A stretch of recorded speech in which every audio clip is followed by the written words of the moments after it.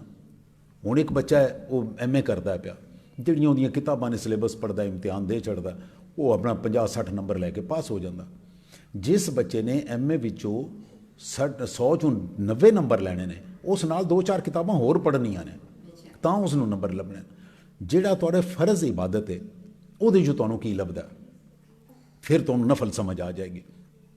فرض عبادت جو تمہیں یہ لبدا ہے کہ جس بندے نماز نہیں پڑھی انہوں کل جتیاں پین گیا, جس بندے فرض روزہ چھڈیا انہوں کل اللہ دی طرفوں مار پے گی, جس بندے وہ روزہ رکھ لیا اس مار تو بچ گیا, جس بندے نماز پڑھ لی فرض نماز وہ مار تو بچ گیا.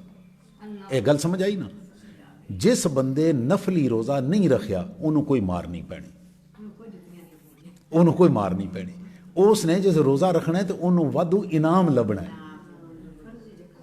انعام وہ کی ہے؟ اللہ تعالیٰ فرماندے پہ کہ نفلی عبادت نال میں وہ ہاتھ بن جانا جنہاں نال وہ ٹرتا ہے, میں انہاں دے کن بن جانا جنہاں نال وہ سندا ہے, میں وہ اکھاں بن جانا جہاں نال وہ ویکھدا ہے, اور میں وہ پیر بن جانا جنہاں نال وہ ٹردا. یہ نفلاں نال ہے, یہ فرضاں نال نہیں ہے. کئی عورتاں نہ میریاں بہناں بیٹیاں ساریاں ہوندیاں نا 27 دی رات نو انہاں مکمل جاگنا ہے نفل پڑھ. اچھی گل. 27 دی مطلب یہ اپنا رجب نو انہاں جاگنا ہے, شب برات تے انہاں 15 مبشر جی جی نفل پڑھنے عبادت کرنی روزہ رکھنا ہے. عام روٹین میں جڑی فرض نماز ہے نا ان مطلب بند کر.